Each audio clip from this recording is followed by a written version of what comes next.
This is Robert Glasscock, and I am very excited to tell you that I'm going to be in Chicago on July the 8th for an all-day seminar with the Friends of Astrology group in Chicago. For more information, friendsofastrology.org. And I hope to see you in Chicago.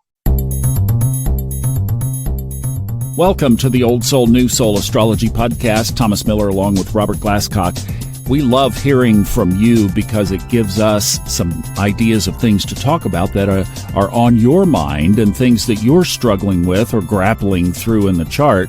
And we had a question about an old episode that we did, extending it into new territory. Hi, Robert. Hi, Thomas. My name is Laura, and I recently came across one of the episodes that I thought were very interesting called PowerPoints in Astrology. During that episode, you started to touch on how planets stationing retrograde or direct might affect someone personally. And I was hoping you might be able to delve into that a bit further, specifically if somebody has a planet stationing direct in Mercury or Mars or Venus, or conversely, if they have it stationing retrograde, how that might affect them. Thanks so much. Now, the episode that she was referring to was released on September 5th, 2022, and it was called PowerPoints in Astrology, Late or Early Degrees of a Sign. So that's, if you'd like to go back and catch up with what she's talking about. Robert, it sounds here we talked about basically ingresses there. She's asking about stations when planets are also very powerful. Right. And there is a difference between a planet ingressing into a new sign like Pluto is doing, we just talked about in the previous podcast. Mercury, for example, is the one that everybody focuses on because it goes retrograde and direct more frequently. But any planet turning direct, making a direct station, it will do that in one of the houses in your chart, depending on what planet is turning direct, the energy of that planet. Some planets move much more slowly. If it's Pluto or it's even Saturn turning direct, even if that stationary direct does not make an exact aspect to one of your natal planets or points, like the ascendant to the midheaven, it still will be felt in the house matters where the planet is going direct. It's pretty simple. Planets turning direct, the message is go forward with everything involved in this house matter that has to do with this planet. So, for example, transiting Saturn is turning direct in your 8th house, let's say, but it doesn't make any aspects. Nonetheless, Saturn, its energy is the structure of your life, the framework of your life. It rules the skeleton in the body, which of course supports all of the organs and the flesh and the tissues and so on, which would collapse into a puddle if we just had no skeleton. So Saturn in the 8th house, turning direct, will generally say, go forward with some significant financial matter that probably involves other people, such as banks, mortgage companies, lawyers' fees, taxes, those sorts of things. So some important, probably joint financial matter, or at your place of employment, some financial matter. For example, if your company is being bought out, doesn't necessarily mean you're going to be fired, but it does mean that there will be a major structural change in how you earn your living because of the buyout. So it's true for any planet. Now, if the planet turning, and conversely, if a planet is making a station retrograde in the same house, then the warning or the message is pay attention to these house matters, because you've got some important details that need to be gone back over to make sure that every T is crossed and every I is dotted. So if you're thinking about making a major investment move or a major financial move or investing in something or making a major financial purchase that requires a loan and so on, if the planet is Saturn, let's say, going retrograde, it says don't be too fast. You may, let's say you're thinking about buying a new car because your old car is, let's say, 10 years old. Well, buying a new car under, say, Saturn retrograde in the 8th, not such a good idea. It can indicate two things. Hang on to your existing vehicle, at least until Saturn goes direct in this house. Or it can say, make repairs on your existing vehicle rather than buying a new vehicle. Repairs. Under retrogrades, you see rewords, RE, revisit, revise, revamp, refine, and so on. Repair.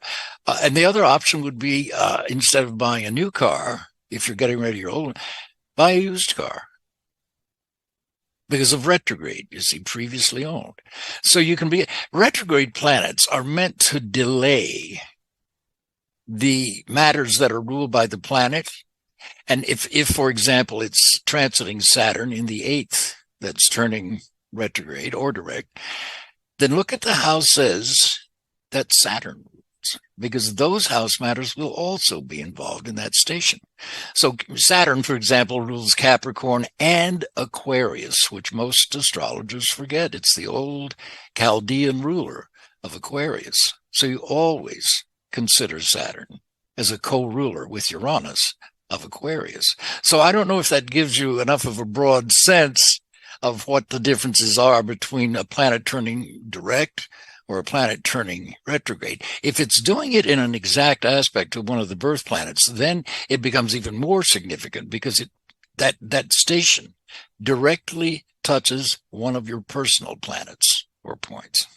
You know, something straight out of the cookbook is that planets get stronger when they are stationing either to go retrograde or coming out of retrograde to go direct, and when they're on either the cusp of a house or a sign change, that the characteristics of that planet are amplified. I've kind of been watching that just in my own life, and that's not any broad stroke, but it's how it shows up for me. I don't know. You'd have a hard time convincing me of that. Oh, sometimes. Yeah, sure, sometimes.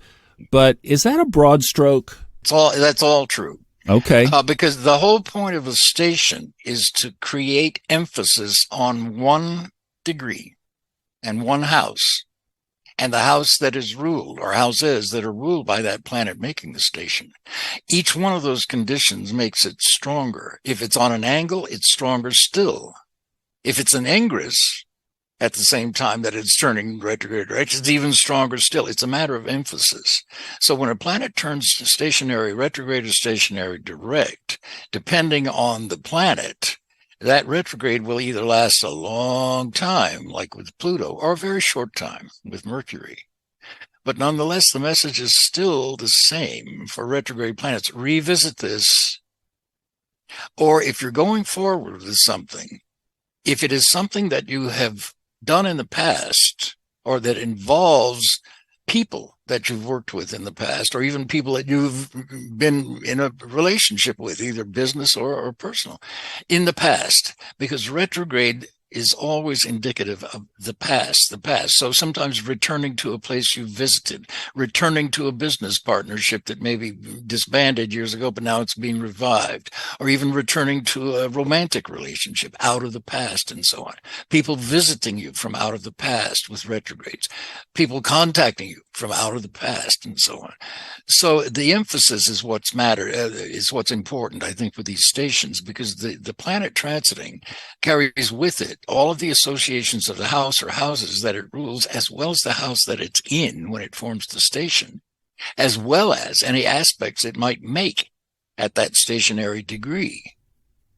So you're going to be reading a lot more into it than just simply a planet turning retrograde. Now, in horary astrology, retrogrades absolutely are important in terms of the kinds of actions you take regarding the specific question. But in a nutshell, it's just a matter of emphasis. When something goes retrograde or direct, it's saying pay attention to this degree in this house. And if you're smart, you'll look at the degree and you'll look at the decanate of that degree. because that decanate may be a sub-rulership, another sign. Let's say Saturn is going to turn retrograde at 8 degrees Pisces here. Well, 8 degrees Pisces is in the first decanate of Pisces, the first 10 degrees. Those 10 degrees are ruled by Pisces. But the 8th degree is ruled by Gemini. So now suddenly you have another house in your chart, house matters, to pull into Saturn's turning retrograde at 8 degrees Pisces. So you can begin to get into some very detailed and particular kinds of analysis as far as a person's situation by constantly taking into account those decanates and dwads. And then we have to determine or analyze how it shows up in our life, right? So I wanted to look here at, I was just going back to a last big ingress into a new house. For me, that was Pluto, moved from the 7th house into the 8th house, Robert, at about the same time that you and I started this podcast. And at that same time, the sun was just about to enter, it was leaving Pisces, but about to transit through, and I know this is a much faster transit, the 10th house. So that to me gives quite a symbolism that not only this podcast would be about helping to transform, but also could be a viable commercial venture as well. Both. And you said the 8th house, right? Yes. Which is business partnerships. So Correct. Joint ventures, you see. Yes. And what planet was it? Pluto. Oh, oh, that's excellent. I have the chart up there if you can see it. Yeah, well, and look at the 8th house period. It's so loaded. Saturn, Venus, Mars, and Pluto, all of that. And that couldn't be, frankly, a better description, I think, for what we're doing. Saturn, Venus, and Mars, all in Aquarius, the sign of astrology, and the 8th of transformation, and Pluto adding its late degree Capricorn energy to that, which is a business enterprise that is potentially capable of being extremely Pluto successful, because Pluto sextiles the sun at the top of this chart. That's a really good aspect. I think you and I may have looked at this privately before, but I've forgotten that we have. Because we have, but the other thing is, at the moment that we created this, the moment that I called you and we had that conversation, we weren't looking at this. So this is the thing about these subtleties in the chart that as we go back and look at the chart, then you realize, oh, wow, we were sitting on some really valuable real estate there. This is pretty cool. But it also didn't come down out of the sky in the form of a lightning bolt and strike us when we did this, right? So we have to be aware of the subtleties in our chart. That's the bottom line. Well, and you talk about PowerPoints, not the PowerPoint presentation, Monty, but we're talking about points of power in astrology. And to see this after the fact, after our phone call, and to look at this, that loaded 8th and 9th house, that's where all of the transiting planets were in your chart. Yeah, in my natal chart, which is in the show notes, by the way. The link to it is there so you can see it. And again, when you have a loaded 9th house like that in Pisces of spirituality, metaphysics, astrology as well, it co-rules this with Aquarius. But you've got a loaded 9th and 10th house here, 8th and 9th house, which is all about communications, especially along Piscean matters, which is astrology and metaphysics and your energy healing work and so on that you do, as well as transforming, hopefully, the collective, because you've got those Aquarian planets over there in the 8th house. It is a business enterprise. And look where we're not selling pet rocks. Right. And look where Uranus is over there in the 11th. Yeah. All right. Well, this is just an example of how it can show up in our life. And yet it is subtle. I mean, you have to be looking at these things. And that's why constantly staying familiar with your chart is so important. Check out the show notes for everything else going on related to the podcast and what Robert is doing and our horary course and all of that in the show notes of the episode, along with this chart, so you can see what we were talking about. Thanks so much for listening. We'll see you next time on Old Soul, New Soul Astrology Podcast with Robert Glasscock.